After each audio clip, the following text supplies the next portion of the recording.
പാകിസ്ഥാന് ഇന്ത്യയും അമേരിക്കയും ചേർന്ന് പുതിയൊരു പണി നൽകിയെന്നാണ് വാർത്തകൾ പുറത്തു വരുന്നത്.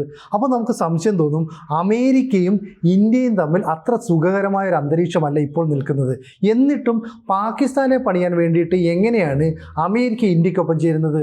ശരിക്കും പറഞ്ഞാൽ കഴിഞ്ഞ 4 ദിവസമായിട്ട് പാകിസ്ഥാനിലെ POK, അതായത് പാക് ഒക്കുപൈഡ് കശ്മീർ മേഖലയിൽ വലിയ കലാപമാണ് നടന്നുകൊണ്ടിരിക്കുന്നത്.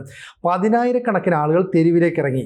പാക് ഭരണകൂടത്തെ, സൈന്യത്തെ, പോലീസിനെ എല്ലാം തന്നെ മർദ്ദിച്ചവശരാക്കുന്നു, തടവുകാരായിട്ട് പിടിക്കുന്നു, അവിടെ നിന്ന് ആട്ടിപ്പായ്ക്കുന്നു, പല പ്രശ്നങ്ങളുണ്ടാകുന്നു. ഇതിനിടയ്ക്ക് ബലൂചിസ്ഥാൻ ലിബറേഷൻ ആർമിയെ ഫോറിൻ ടെററിസ്റ്റ് ഓർഗനൈസേഷനായിട്ട് പ്രഖ്യാപിക്കാൻ വേണ്ടി പാകിസ്ഥാൻ പതിയെ കരുക്കൾ നീക്കുന്നു. അങ്ങനെ പാകിസ്ഥാൻ ചൈനയുടെ പിന്തുണയോടുകൂടി ഐക്യരാഷ്ട്രസഭയുടെ സെക്യൂരിറ്റി കൗൺസിൽ യോഗം ചേർന്നപ്പോൾ ഈ പ്രമേയം അവതരിപ്പിക്കുന്നു. സ്വാഭാവികമായിട്ടും എന്നും തങ്ങളോടൊപ്പം നിൽക്കുന്ന അമേരിക്കയും പിന്തുണയ്ക്കുമെന്ന് അവർ കരുതിയിരുന്നു. പക്ഷേ അമേരിക്ക ഈ പ്രമേയത്തെ വീറ്റോ ചെയ്യുകയാണ് ഉണ്ടായത്. അതായത് പാകിസ്ഥാനും ചൈനയും ചേർന്ന് ബലൂചിസ്ഥാൻ ലിബറേഷൻ ആർമി ആഗോള ഭീകര സംഘടനയാണ്, അവരെ നിരോധിക്കണമെന്ന രീതിയിൽ ഒരു പ്രമേയമായി മുന്നോട്ട് പോയപ്പോൾ അമേരിക്കയെ പിന്തുണയ്ക്കുന്ന ബ്രിട്ടനും ഫ്രാൻസും ആദ്യം ഇതിനെ എതിർത്തു. ഇത് ശരിയായ നിലപാടല്ല എന്ന് പറയുന്നു. മാത്രമല്ല അമേരിക്ക ഇതിനെ വീറ്റോ ചെയ്യുകയും കൂടെ ചെയ്തു. ഒരിക്കൽ സ്വപ്നത്തിൽ പോലും പ്രതീക്ഷിക്കാതെ തിരിച്ചടി കിട്ടി. ഇവിടെ ഇന്ത്യ എങ്ങനെ സഹായിച്ചു എന്ന് നോക്കണം. ബലൂചിസ്ഥാൻ ലിബറേഷൻ ആർമിയെ എല്ലായ്പ്പോഴും പിന്തുണയ്ക്കുന്നത് ഇന്ത്യയാണ്. ഇന്ത്യയിലെ റോയാണ് അവർക്ക് സഹായം നൽകുന്നത്. സൈനികപരമായ സഹായം, സാമ്പത്തിക സഹായം, ആയുധങ്ങൾ എത്തിച്ചു നൽകുന്നത്. ഇതൊക്കെ പാക് ഭരണകൂടം എപ്പോഴും ആരോപിക്കുന്ന ഒരു കാര്യമാണ്. ഇപ്പോൾ സംഭവിച്ചിരിക്കുന്നത്, ഈ പറയുന്ന ബ്രിട്ടനും ഫ്രാൻസും അമേരിക്കയും ചേർന്ന് ചൈന പാക് ഉദ്യമത്തെ പൂർണ്ണമായിട്ടും തകർത്തെറിഞ്ഞു. ചൈനയുടെ ഇവിടുത്തെ ലക്ഷ്യം ബലൂജ് മേഖലയിൽ അവർ ഖനനത്തിനായിട്ട് വൻതുക നിക്ഷേപിച്ചിട്ടുണ്ട്. ഗ്വാദർ തുറമുഖമുണ്ട്, എയർപോർട്ട് നിർമ്മിച്ചു. പക്ഷേ ചൈനക്കാരെ അങ്ങോട്ടേക്ക് കടത്തിവിടുന്നില്ല. ഇവിടെ ഇവർ ഒരു ഫോറിൻ ടെററിസ്റ്റ് ഓർഗനൈസേഷൻ ആണെന്ന് UN പ്രഖ്യാപിച്ചു കഴിഞ്ഞാൽ വേണമെങ്കിൽ അവിടെ ചൈനയ്ക്ക് കയറി ധൈര്യമായിട്ട് ഇടപെടാം. ചൈനീസ് ആർമിയുടെ, പാക് ആർമിയുടെയൊക്കെ പിന്തുണയിൽ അവിടെ ഖനനം നടത്താം. ഇതൊക്കെയാണ് പദ്ധതി. അമേരിക്കയും ഇത് മുൻകൂട്ടി കണ്ടു. അതുകൊണ്ടാണ് ഇത്തരം ഒരു അനുവാദം നൽകണ്ടെന്ന് വിചാരിച്ചത്. ഇപ്പോൾ ഇവരെ ആഗോള ഭീകര സംഘടനയായിട്ട് പ്രഖ്യാപിച്ചു എന്ന് വെച്ചു. അങ്ങനെയാണെങ്കിൽ മറ്റ് രാജ്യങ്ങളിൽ നിന്ന് ആയുധ സഹായം ലഭിക്കില്ല. ഇവർക്ക് മറ്റ് രാജ്യങ്ങളുമായി ബന്ധപ്പെട്ട് പ്രവർത്തിക്കാൻ കഴിയില്ല. എന്തിന്? സാമ്പത്തിക സഹായം പോലും ലഭിക്കില്ല. അങ്ങനെ ബലൂചിസ്ഥാൻ ലിബറേഷൻ ആർമി എന്ന് പറയുന്ന ഈ സംഘടനയെ പൂർണ്ണമായിട്ടും നിരോധിച്ച് തങ്ങളുടെ ലക്ഷ്യം നടപ്പാക്കാനാണ് ശ്രമിച്ചത്. അതിനു വേണ്ടിയിട്ട് പാകിസ്ഥാൻ പ്രസിഡൻറ്റ്, അതുപോലെ തന്നെ അവരുടെ സൈനിക നേതാവായ അസിം മുനീർ ഈ 1 മാസത്തിനുള്ളിൽ 2 തവണ അമേരിക്ക സന്ദർശിച്ചു, ട്രംപിനുമായിട്ട് കൂടിക്കാഴ്ച നടത്തി. എല്ലാം ചെയ്തിട്ടും ഒന്നും സംഭവിച്ചില്ല. ഇനി മറ്റൊരു കാര്യം, ഇവിടെ ഈ POKയിൽ കലാപം നടത്തുന്നത് അവർക്ക് സ്വാതന്ത്ര്യം വേണം, ഞങ്ങൾക്ക് സ്വയംഭരണം വേണമെന്നൊക്കെ അവകാശപ്പെട്ടുകൊണ്ടാണ്. അപ്പോൾ ഇന്ത്യയെ പോലെ ഞങ്ങൾക്കും കുറച്ച് ഫ്രീഡം വേണം.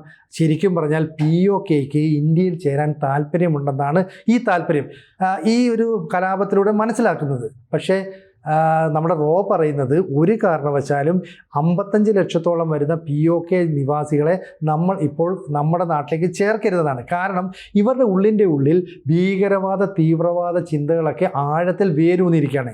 ഇപ്പോൾ അവിടെ പട്ടിണിയാണ്, ദാരിദ്ര്യമാണ്, അവിടെ വികസനമില്ല, ഇൻ്റർനെറ്റ് ഇല്ല, കറണ്ട് ഇല്ല, ഒക്കെ ശരിയാണ്. പക്ഷേ കുറച്ച് കഴിയുമ്പോൾ ഇവരുടെ ഉള്ളിലുള്ള തീവ്രവാദ, ഭീകരവാദ നിലപാടുകൾ പുറത്തേക്ക് വരും. അപ്പോൾ ഈ കേരളത്തിൻ്റെ ഏതാണ്ട് 2 ഇരട്ടി വലിപ്പമുള്ള ഏതാണ്ട് 87,000 സ്ക്വയർ കിലോമീറ്ററുള്ള ഈ ഭൂപ്രദേശം ഇന്ത്യക്ക് കിട്ടിയാൽ അതൊക്കെ. പകരം ഇവർ കശ്മീരിലേക്ക് പോകത്തില്ല, പകരം ജമ്മുവിലേക്ക് വരും. കാരണം അവിടെയുള്ള ഹിന്ദുക്കളെ മുഴുവൻ പിന്നീട് ഇവർക്ക് പറിച്ചു കളയാം, നശിപ്പിക്കാമെന്നൊക്കെയാണ് ഇവരുടെ ഒരു ലക്ഷ്യം. ഇതാണ് നമുക്ക് റോ നൽകുന്ന ഒരു മുന്നറിയിപ്പ്. ഇപ്പം അവാമി ആക്ഷൻ കമ്മിറ്റി എന്ന് പറയുന്ന മതമൗലിക സംഘടനയുടെ നേതൃത്വത്തിലാണ് ഈ പ്രക്ഷോഭങ്ങളെല്ലാം നടക്കുന്നത്. ഇത് മുന്നിൽ കണ്ടുകൊണ്ട് അസിം മുനീർ അവിടെ മുസ്ലിം കോൺഫറൻസ് എന്ന് പറയുന്ന അർദ്ധ മിലീഷ്യ രംഗത്തിറക്കിയിരിക്കുന്നു. അങ്ങനെയാണ് പാകിസ്ഥാൻ സ്വന്തം ജനങ്ങൾക്ക് നേരെ വെടിവെപ്പ് നടത്തിയത്. അപ്പോൾ സ്വന്തം ജനങ്ങളെ, ആ രാജ്യത്തെ പട്ടാളം വെടിവെക്കുന്ന ഒരു സംഭവം ലോകത്തിൽ തന്നെ അത്യപൂർവമാണ്. പക്ഷേ പാകിസ്ഥാനിൽ ഇത് സ്ഥിര സംഭവം. അവിടെ ബോംബിങ് നടത്തുന്നുണ്ട്. അവർ പറയുന്നത് അഫ്ഗാനിസ്ഥാനിൽ നിന്ന് നുഴഞ്ഞു കയറിയ ആളുകളാണ് ഇപ്പോൾ POKയിൽ പ്രശ്നങ്ങൾ ഉണ്ടാക്കുന്നത്. ശരിയാണ്. തെഹ്രിക്കെ താലിബാൻ ഇൻ പാകിസ്ഥാൻ എന്ന് പറയുന്ന തീവ്രവാദ സംഘടനയ്ക്ക് എല്ലാ വെള്ളവും വളവും ഒക്കെ കൊടുത്ത് വളർത്തി വളർത്തിയത് ഈ പാക് ഭരണകൂടം തന്നെയായിരുന്നു. ഇപ്പോൾ അവർ തിരിഞ്ഞിരിക്കുകയാണ്. കാരണം അഫ്ഗാനിസ്ഥാനും പാകിസ്ഥാനും തമ്മിൽ ഡ്യൂറൻ ലൈൻ എന്ന് പറയുന്ന ഒരു സാങ്കല്പിക അതിർത്തി മാത്രമാണുള്ളത്. അതിലൂടെ നുഴഞ്ഞു കയറുന്ന ആളുകൾക്ക് അവിടെ ചില താല്പര്യങ്ങളൊക്കെ ഉണ്ട്. നേരത്തെ ഈ താലിബാനെ അല്ലെ ഈ തെഹ്രിക്ക് താലിബാനെ പാകിസ്ഥാൻ ഭരണകൂടം വിശേഷിപ്പിച്ചത് പാകിസ്ഥാനിലെ ഹമാസ് എന്ന. അപ്പോൾ എങ്ങനെയാണോ യമനിൽ ഹൂത്തികളെ വളർത്തിക്കൊണ്ടുവന്നത്, എങ്ങനെയാണോ ലെബനനിൽ ഹിസ്ബുള്ളയെ വളർത്തിക്കൊണ്ടുവന്നത്, അതുപോലെ ഈ TTPയെ പാകിസ്ഥാൻ ഈ മേഖലയിൽ വളർത്തിക്കൊണ്ടുവന്നതാണ്. ഇപ്പം ഈ പറയുന്ന സിയാ ഉൾ ഹക്കിൻ്റെ ഒക്കെ കാലത്ത് അന്ന് പ്രസിഡന്റ് ആയിരുന്ന സമയത്ത് ക്രൂരനായ ഭരണാധികാരിയായിരുന്നു. അന്ന് 1000-ഓളം തീവ്രവാദ ഭീകരവാദ പരിശീലന കേന്ദ്രങ്ങൾ പാക് ഒക്കുപ്പൈഡ് കശ്മീരിൽ ഉണ്ടായിരുന്നു. അതായത് താലിബാനുണ്ട്, IS ഉണ്ട്, ഷിയ തീവ്രവാദമുണ്ട്, ബോക്കോ ഹറാം തീവ്രവാദികളുണ്ട്. ഇവരൊക്കെ തന്നെ അവിടെ ഉണ്ടായിരുന്നു. അതുകൊണ്ട് തന്നെ ആ ക്രൂരനായ ഭരണാധികാരി ജനങ്ങൾക്ക് നേരെ ഇവരെ ഉപയോഗിച്ച് ആക്രമണം നടത്തിയിരുന്നു. ഇനി അത് പറ്റില്ല എന്ന് പറയുന്നു. ഇപ്പോൾ ആയുധങ്ങൾ ഏന്തിയ സൈനികർ അവിടെ ഫ്ലാഗ് മാർച്ച് നടത്തുന്നു, ആയിരക്കണക്കിന് പോലീസുകാർ അവിടേക്ക് എത്തുന്നു. പക്ഷേ ഇവർക്ക് അവിടെ പ്രവർത്തിക്കാൻ പറ്റുന്നില്ല. ഇപ്പോൾ സംഭവിക്കുന്നത് എന്താണെന്ന് വെച്ചാൽ 10,000-കണക്കിന് വരുന്ന പ്രക്ഷോഭകാരികൾ അവിടേക്ക് വരുന്ന പോലീസിനെ ബന്ദികളാക്കുന്നു, പട്ടാളക്കാരെ മർദ്ദിക്കുന്നു, ഒപ്പം ഭരണകൂടത്തെ അവിടുന്ന് ആട്ടിപ്പായിക്കുന്നു. ഒരു കാരണവശാലും ഇവർക്ക് അവിടെ നിൽക്കാൻ കഴിയാത്ത ഒരു സാഹചര്യം ഉണ്ടാകുന്നു.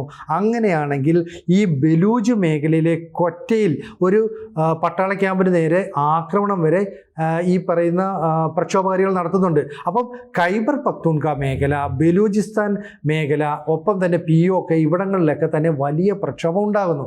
അവിടെ സാമ്പത്തികമായിട്ട് ഒരുപാട് പേർ ബുദ്ധിമുട്ടുന്നു. അതുകൊണ്ട് ഞങ്ങൾക്ക് മോദിയെപ്പോലൊരു ഭരണാധികാരിയെ വേണമെന്ന് ഇവർ ആവശ്യപ്പെടുന്നു. അപ്പം ഇന്ത്യയിലേക്ക് കടന്നു കയറാനുള്ള ഒരു ശ്രമത്തെ അംഗീകരിക്കുന്നില്ല, അല്ലെങ്കിൽ ഭരണകൂടത്തിന് അതിന് കൃത്യമായ നിർദ്ദേശം ഇല്ല എന്നാണ് മനസ്സിലാകുന്നത്. കാരണം ഇവിടെയുള്ള 90% ആളുകൾക്കുള്ളിലും വിഘടനവാദ ചിന്ത, തീവ്രവാദ ചിന്ത ശക്തമാണ്. കാരണം ചെറിയ പ്രായത്തിൽ തന്നെ മതപഠനശാലകളിൽ കൊണ്ടുപോയി ഭീകരവാദ പരിശീലന ക്യാമ്പുകളിൽ കൊണ്ടുപോയി വളർത്തിക്കൊണ്ട് വന്നവരാണ്. ഇപ്പോഴത്തെ ദുരിതാവസ്ഥയൊക്കെ മാറി ഇന്ത്യയുമായിട്ട് യോജിച്ചാൽ നാളെ ഇന്ത്യൻ സംസ്ഥാനങ്ങളിലേക്ക് കടന്നു വന്ന് ഇവർ ഈ ഭീകരവാദം നടത്തും. അപ്പം നമ്മൾ പണം കൊടുത്ത് വിഘടനവാദികളെ ഇങ്ങോട്ടേക്ക് കൊണ്ടുവരണോ? ഇതാണ് ഒരു ചോദ്യം. മറ്റൊന്ന്, അമേരിക്ക ബലൂചിസ്ഥാൻ ലിബറേഷൻ ആർമി ഇപ്പോൾ സപ്പോർട്ട് ചെയ്യുന്നു.